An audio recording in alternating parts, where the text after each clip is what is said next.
There's no use in even trying to get sleep in this house. There's no use. Look at this. You know how I woke up, guys? I woke up sleeping on my stomach, and he was curled up in between my legs. So I tried to get up to go to the bathroom, go pee, and I couldn't do it. So I had to move around a little bit. He gets up here, and then he, get out of here. And then he rolls, get out of here. He gets up here, and he wraps himself up like he's my pillow. Does anybody else have a kooky dog that does stuff like this? I'm talking about you. You're a ham from the moment the camera sets its eyes on you, aren't you? You big ham bone. Everybody look at those eyes. Those are the eyes of a guilty man right there. Alright, Lionhearts, the people that I owe mail to, that I promised you 2 days ago I would get it out, and then yesterday I told you I wasn't going to get it out yesterday, but I would do it today. The prophecy has come true. John and I are packing up the bag, and we are headed out to mail out your mail via the Lion Express. Now, I know I've mentioned to you guys how much I absolutely hate people drinking in my neighborhood, because there's clubs in the neighborhood.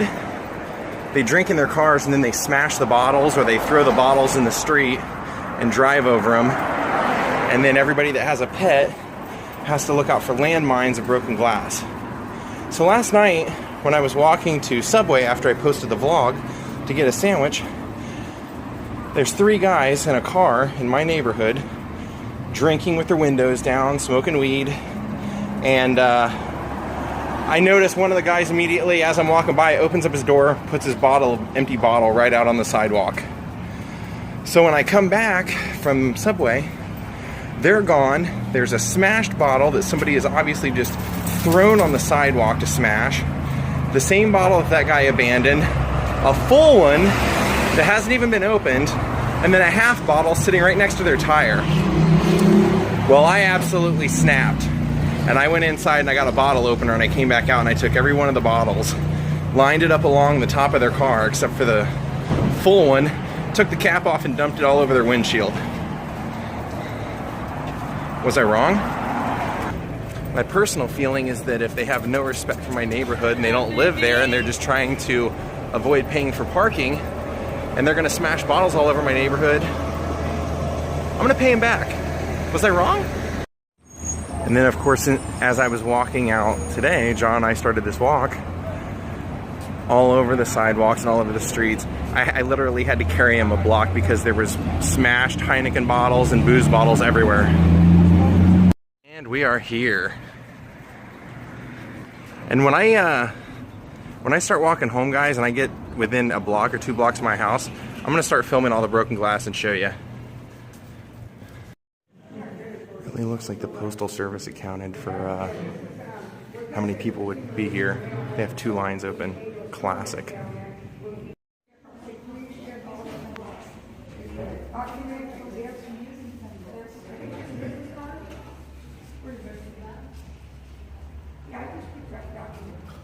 Alright, we're back in my neighborhood, and we're about to get where there's public parking, and I'm going to start showing you all the broken glass. Now, normally I would not have been that destructive.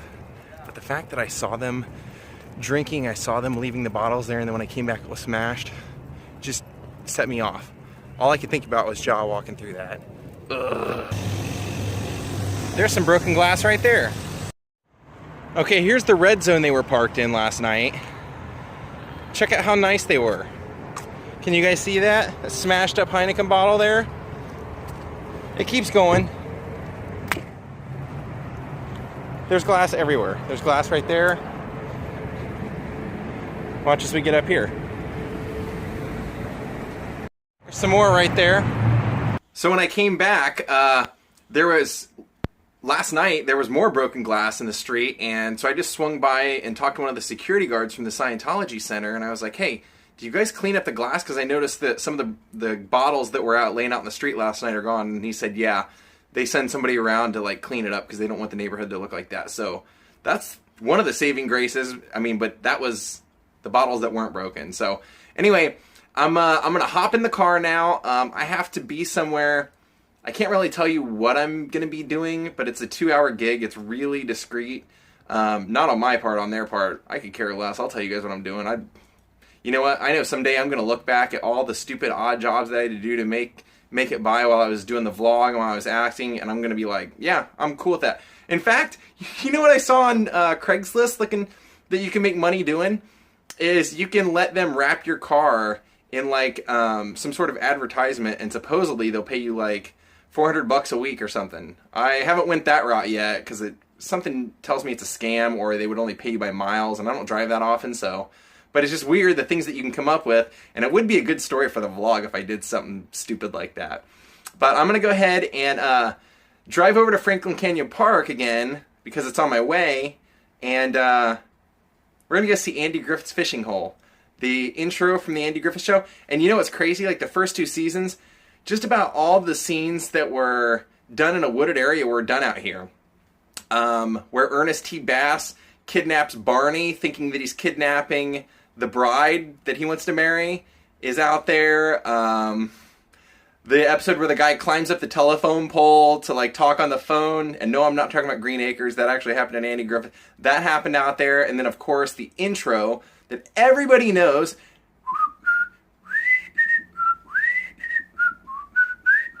That whole thing where he walks down the path, they both walk down the path together with the fishing pole and everything. We're going. You're going to see me do it, and we're going to have a blast. If we don't have a blast, you send me an email and tell me why you hated it. Thanks for watching, guys. I love you guys. Let's go. As I'm walking to the fishing hole, look what I saw. Sam Goldman Amphitheater. And like a little hut. Let's check out the amphitheater while we're here. Wow, cool.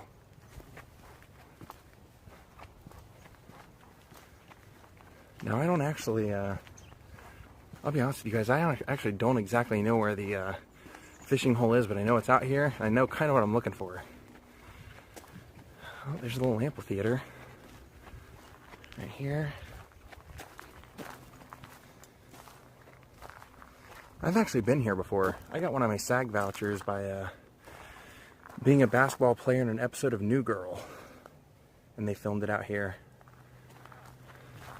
Now, also one of the interesting things about Franklin Canyon Park is this is where they filmed all the night shots and all the lake shots of, not all the exteriors, but I mean all the night exteriors, all the lake shots and everything of Camp Anawanna from Salute Your Shorts.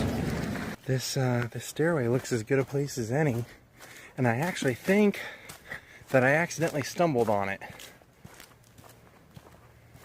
Let me show you. Let me show you what I mean.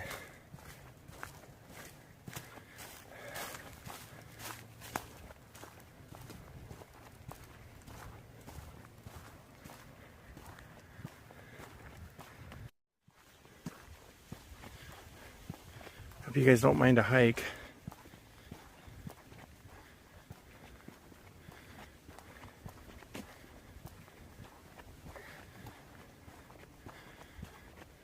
There's Lake Anawanna, guys. You can see some of the benches over there and stuff they would have used for some of the shots. Well, I'm still looking for the Andy Griffith fishing hole, but if you are out here hiking and you see these steps and you keep going straight, right here's where you would have seen a lot of the, especially second season, Salute Your Shorts kayaking scenes with Ronnie Pinsky and ZZ. There were a handful of those that they were right there. You could see that. You could see that landscape right there. So let's keep looking. I may have already passed the Andy Griffith fishing hole, but I guess I'll just have to walk all the way around the lake to find out. To be honest, guys, the only real tips I have on finding this fishing hole were that it was pretty close to the start of a trail, but I found like 5 or 6 trail starts, and that it was right near a picnic table. So let me keep seeing if I can find it. I might be there now. Let's check that out. Well, the good news is, guys, I haven't fallen in the lake yet. That was not a given. Let's keep looking. Yeah, I know. Well, I've come to a little rock path in the road. I guess I might as well take it. I guess I could walk all the way around, but why bother? Why is there a reflector out here? Crazy kids. Oh, I mean, that's a pretty easy path to walk through. I thought it was going to be, like, hazardous in some way. No quicksand. None of that business. You know what, guys? I think when I first started walking down here and I said, I think I may have accidentally stumbled upon it, I think I did. And I think I just ended up walking right past it because there's a building behind it kind of in the shot, and I thought maybe that wasn't the right place.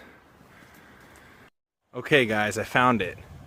If you want to find it yourself, look for this thing and then flip around. And we're going to actually take the same exact trail that Andy and Opie took. Getting out of the sun here. This is exactly the trail. Now when you see this picnic table, right here where this picnic table is where Opie would have picked up the rock and skipped it. Now what's kind of crazy about that is that you can see there's a little indentation down there. This lake has dried up considerably from what it used to be. And this particular spot now, everything's overgrown over it, but the water has lowered so low that you can't even tell there was water here. But I believe it was the pilot episode of the Andy Griffith show. The scenario was that there was a hobo living out in the woods, and Opie and his buddies run into him, and this guy starts telling them how they should steal stuff from their house and bring it out to him, like a Robin Hood type scenario. And when the episode starts, Andy and Opie are out here in a canoe, or they're out here in like a little boat, and they realize there's a hole in it, so they end up bringing it back to shore.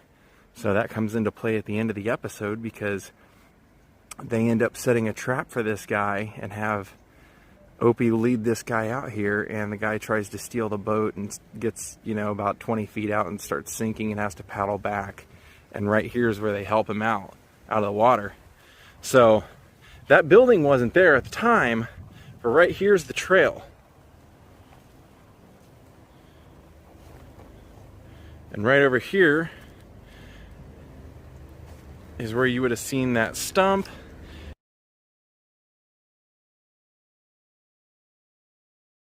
And you would have seen them, basically I think they had it lined up just about like that.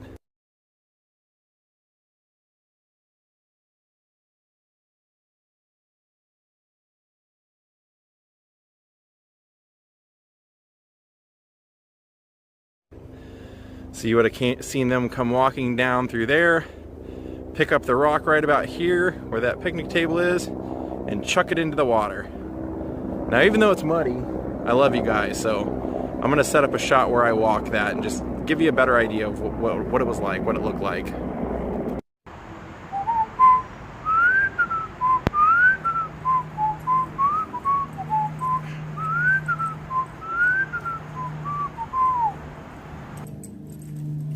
Well, they filmed a ton out here, guys. So much I couldn't even begin to list everything, but they filmed Lassie out here, Henry Fonda and Katharine Hepburn movie. One Golden Pond was out here. This used to actually, now it's called Franklin Canyon Reservoir, Franklin Canyon Lake, but it used to be called Myers Lake. And the reason it was called that is because that was the head of production during the Andy Griffith show, and so they named it after him.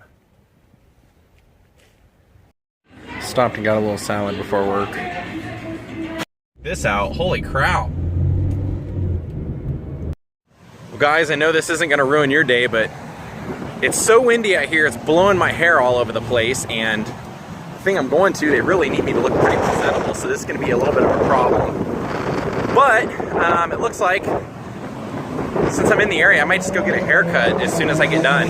But check this place out. It's called the Candy Cat 2. I don't know what it is, but I just like it. Especially this. That's so cool. I was driving by. I have a few little minutes. If you know anything about this place, let me know. Actually, I'm gonna look it up before I take off. Well, duh. I looked it up. It's a strip club. How did I not know that? It's a strip club. Jeez. All right, I'm home. That means it's time to see Ja. Here's everybody's buddy. Here along the blues. Ah! So I got a message, and somebody said, "What are the other records that you had signed hanging around your apartment other than that Smashing Pumpkins record that we could see yesterday?" So here you go. This one's Cheech and Chong. I was watching the Joe Rogan Experience one night when he used to do his podcast out of the extra room at the Pasadena Ice House, and it was actually a day thing. It was like, and it started at like 1 o'clock, and Joe Rogan usually tends to go for a couple hours, and I flipped it on. It just started, and I go, you know what? I really want to meet Tommy Chong, because that was my dad and I used to watch Cheech and Chong together, and so I took this record down, and Chong signed it for me. That one is Willie Nelson, and I actually vlogged that one. Maybe one of my least viewed vlogs of all time, but yeah, I decided one day I was going to meet Willie Nelson. I went down, and he was playing just about 2 or 3 blocks from my house, and in that vlog, I got him to sign that record right there. That one is Eddie Van Halen. I used to, my night job, he was one of our clients for about 2 or 3 weeks, so I went up there the first night, and I know I've told this story on another vlog, but he ended up coming out, talking to me, he liked me, and I said, yeah, I was listening to Van Halen 2 today on vinyl, and he got a big smile, and he just said, you know, if you want me to sign that, you can leave it up here. And so I dropped that and about 2 or 3 other records off. I had him sign my mom's, I forget what he signed of hers. I think it was 2112, whatever that one was. And I had him sign Van Halen 1 from my best friend Adam. And, well, I shouldn't say that. I have like 5 best friends, but they were just people who are really close to me at different points in my life. And Adam's one of them, so I got Adam a record signed by Eddie also. Van Halen 2's always been my favorite Van Halen. Call me crazy, but I just love that record. So that's the one I had him sign for me. That's the Flaming Lips. If you've never heard this record, don't even go YouTube it. Just go buy it. Just go buy it. I love the Flaming Lips. They're one of the most creative bands of all time. They're one of my favorite bands. And I used to have a friend who, he still works at Jimmy Kimmel, but we're not friends anymore. And he invited me one of the nights that Flaming Lips were going to be there, and I brought my record and a white paint pen, and Wayne Coyne was nice enough to draw all this stuff on there for me, and the rest of the band did too, but Wayne did most of the art. That one, of course, is the one I showed you guys yesterday. That one's the Billy Corgan Smashing Pumpkins Adore album. This was a real game changer for me, because I told you guys I was listening to like pretty much nothing but 50s music and everything, and then I got into Smashing Pumpkins. Well, it was really only Smashing Pumpkins. And then one day, a mutual friend showed up at a place where a guy and I were playing guitar. He walks in and he goes, I want to throw a party this summer. I want to be the bass player. Do you guys want to form a band with me? And we'll play a bunch of shows. Or we'll play a bunch of songs at this party. And I was like, sure. I'd never been in a band before or whatever. That became my first band called Secret Sounds. And maybe if I can find it, maybe I'll play you guys some of the songs sometime. I don't think I actually have them right now, but I can probably get them. Anyway, one of the first records that the guy who was throwing this whole shindig gave me to learn was a bunch of Misfits songs, and then he wanted me to learn the Sweater song and Say It Ain't So from Weezer Blue. And while I was learning those songs, he's like, oh, we should learn something from Pinkerton. Do you know that one? And I said, I've never heard that album. And he just like, his mouth went agape, and he's like, oh, you have to borrow my copy and you have to listen to it. I put it in my car as I drove home, and from literally the very first second when the drum beat kicks in, I was hooked. I've always been hooked. I even have this section of the record tattooed on my shoulder. The lonely Asian man getting snowed on. That's just how I kind of have always viewed myself, as like the solo wanderer out exploring the elements and taking the harshness. So those are my my main records. I have a bunch of other records signed, to be perfectly honest with you, but one that I'm actually looking forward to, and I'm going to vlog it. I don't know how successful it will be, but you have this to look forward to, guys. In March, Brian Wilson is playing a couple blocks away from me at the Pantages. He's doing his very last round of playing Pet Sounds. You guys may not know, but Pet Sounds is actually my favorite record of all time. Yeah, actually, I have seen Pet Sounds performed live 3 times. I saw it crazy when I very first moved to Hollywood. I mean, I think I was here maybe 2 months, and it was announced that he was going to play the Hollywood Bowl, and it's my favorite album, front to back. I love every single second of it. It makes me cry. It makes me glad to be alive, and I just love that thing to death. And I was afraid there was always a chance that Brian Wilson would die, and so I bought tickets right away, went and saw it. And then years and years later, I guess it was actually probably 2 or 3 years ago, my friend Kevin works for a big oldies radio station out here, and he got us free tickets. So we went then, and then last year, Brian Wilson played the Hollywood Bowl again, and I went. I don't know if I'll go see it at the Pantages. I just don't have the money for it, and like I said, I've seen it 3 times. I love it and everything. But what I am going to do is I have an original copy of Pet Sounds in mono. It's not the greatest copy, but I sure would love to have him sign it. And since he's one of those people, and actually, you guys might be surprised, and I'm surprised myself that I haven't done any Beach Boys vlogs, but I actually have one coming really soon, and it's not one that anybody else would ever do. Most people probably don't even know that it exists, but it's always been one of those things that always stuck in my brain. I'm like, someday I'm going to do that one, and I'm going to do it. So those are the main music influences that I have, and those are the signed records that I have posted around my apartment. But I have a bunch of records. I'm just one of those people, like, one of my goals at one point was I had made my top 10 list of all my favorite bands, all my favorite records, and my goal was to get every one of those on vinyl and then get every one of them signed. And that is not going to happen because even though I do have the very first Sparkle Horse record that I love, it's called Viva Dixie Submarine Transmission Plot. If you're ever looking for it, it's got like a clown on the cover. I managed to somehow find that record, and that's a super rare record to find, but Mark Linkhouse killed himself. One of the weirdest ways, too. I got to see him, and I remember thinking it was one of the best shows of my life because he played 12 songs, exactly an hour, and then he was done. There was no encore, there was no nothing. It was like not enough to be too long and not enough to be too short. It was just the perfect amount of time. And shortly after that, I didn't know he suffered from depression so heavily, but he was recording his new album, had finished recording the very last song in a friend's garage, and he walked outside the garage, pulled a gun out, and shot himself in the alley. And that was it. And that album has never come out. And I know his family has the album. I hope that they do someday release it. But when I realized that I couldn't get him to sign it, I pretty much gave up on the top 10. But I always wanted to get Pinkerton signed. And so I took, same situation, that the friend that I had that works at Kimmel let me come, and I talked to a couple people, and they arranged for the members of Weezer to sign that for me.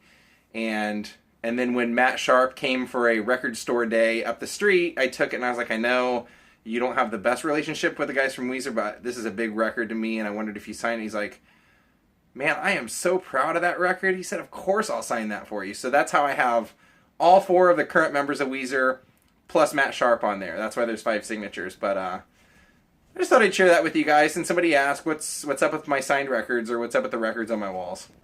Everybody gets to see what you're really like.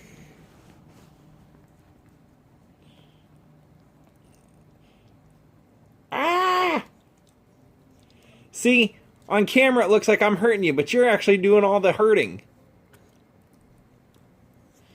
You missed me, didn't you? All you wanted to do was fight. That's all you ever want to do is fight.